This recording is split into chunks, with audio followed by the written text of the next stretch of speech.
Halo para peserta WSO Labirin, jumpa lagi dengan saya Lisa Tiani. Di workshop kali ini saya akan membimbing teman-teman untuk bisa membuat quilt labirin seperti ini.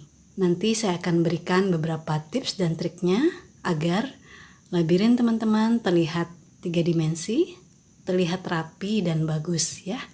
Nah, tapi sebelum itu kita lengkapi dulu peralatan tempur kita. Oke, peralatan pertama yang harus kita siapkan adalah cutting mat.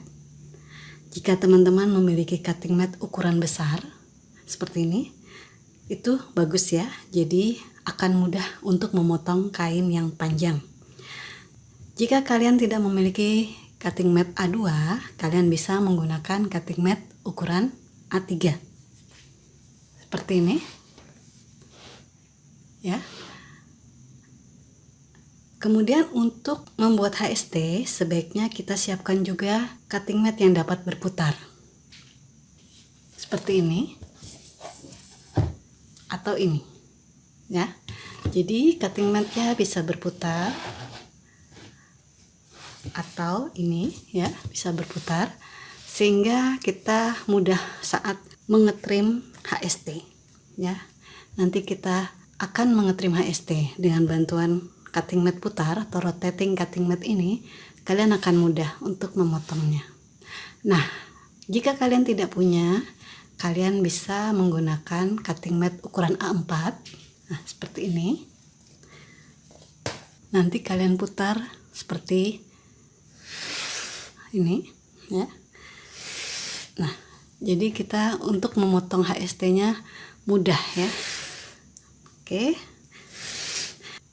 jadi teman-teman siapkan cutting mat yang ukuran besar ya, atau minimal A3 untuk memotong dan A4 untuk mengetrim HST. Kalau kalian punya yang bisa berputar, itu lebih bagus lagi ya. Peralatan berikutnya yang harus kita siapkan adalah rotary cutter beserta refill blade-nya ya. Kalian boleh menggunakan yang ukurannya 45 mili. Nah, setelah itu kita siapkan juga penggaris minimal yang panjangnya 12 inch ya, jangan kurang dari itu. Nah, jika kalian mempunyai penggaris panjang, contohnya seperti ini 18 inch, itu lebih baik lagi, jadi kalian bisa memotong kain panjang dengan cepat. Oke, yang berikutnya adalah pemberat.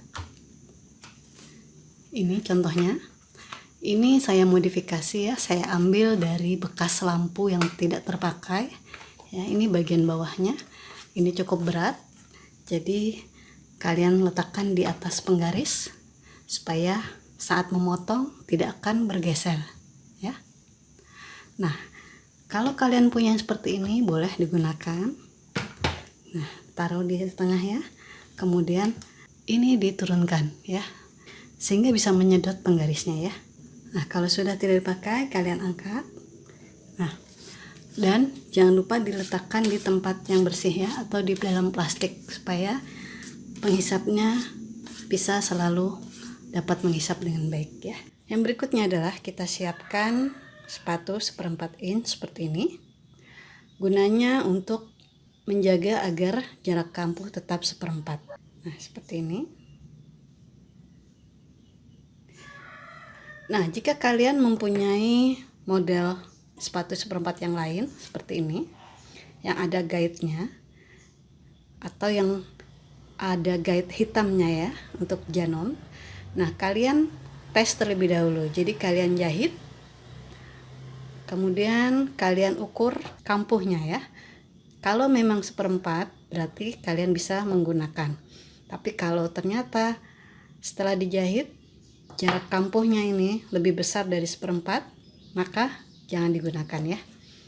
Saya sarankan menggunakan yang seperti ini saja. Oke, yang berikutnya adalah pena erasable, yaitu yang bisa dihapus dengan panas setrika. Contohnya seperti ini. Ini adalah friction pen. Nanti bisa hilang tintanya dengan panas setrika. Kemudian kita lengkapi juga dengan pena putih, karena nanti kita akan membuat garis di kain yang gelap Nah, contohnya seperti ini.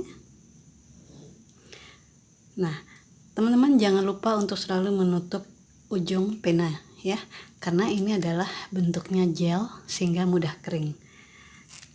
Nah, garis putih ini lama-lama akan terlihat jelas. Nah, jika kalian tidak punya, kalian bisa menggunakan kapur seperti ini. Nah, hanya saja kadang hasilnya terlalu tebal ya. Nah, teman-teman harus pintar untuk membuat garis yang tipis ya. Jadi kelemahannya untuk kapur jahit ini hasilnya terlalu tebal bila dibandingkan dengan pena ya. Jadi sebaiknya teman-teman punya pena putih ini. Peralatan berikutnya yang harus kita siapkan adalah measuring gauge ya, seperti ini. Atau kalau kalian punya yang seperti ini bisa digunakan ya. Gunanya untuk mengukur kampuh. Contohnya seperti ini. Kita ingin mengecek apakah kampuhnya sudah 1/4, sehingga nanti kita bisa mendapatkan sudut-sudut yang lancip.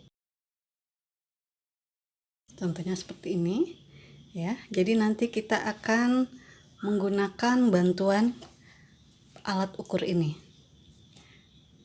Nanti lebih detailnya kalian akan simak di video step by step. Nah, jika kalian punya yang ini bisa juga digunakan. Nanti caranya seperti ini. Atau kalian bisa juga menggunakan meteran ya. Seperti ini, ada inch-nya ya. Jadi kalian ukur seperti ini. Oke. Tapi memang lebih praktis menggunakan ini dan ini ya. Tapi kalau tidak ada, pakai ini juga tidak mengapa. Berikutnya kita siapkan jarum pentul, karena nanti kita akan menggunakan banyak jarum pentul untuk menahan kain agar tidak bergeser. Kita siapkan juga gunting ya, untuk menggunting kain dan untuk menggunting benang. Kita siapkan juga pendedel untuk memperbaiki jahitan yang salah. Siapkan juga kertas stiker untuk menandai atau memberi label pada kain seperti ini. Kemudian roller, ini tidak wajib tapi dapat membantu untuk mengepres kampuh sehingga menjadi rata ya, seperti ini. Nah, seperti itu. Jika kalian tidak punya, boleh menggunakan jari ya, atau kalau sudah berbentuk blok bisa langsung dipres dengan setrika ya. Berikutnya kalian siapkan meteran untuk mengukur panjang border atau bagian yang lain yang tidak terjangkau dengan penggaris ya. Kemudian siapkan juga setrika dan alasnya. Gunanya untuk mengepres blok-blok yang sudah kalian buat ya. Karena pressing itu sangat dibutuhkan ya. Kita harus membuat jahitan-jahitan kita rata ya. Nah, kita setrika kampuh yang sudah dalam bentuk blok ya. Biasanya kalau dengan jari itu kurang rata ya, atau dengan roller juga kurang rata, maka kita gunakan setrika. Dan kita siapkan juga mesin jahit pastinya ya. Kalian boleh menggunakan mesin jahit portable, high speed, mesin jahit hitam. Apa saja bisa digunakan.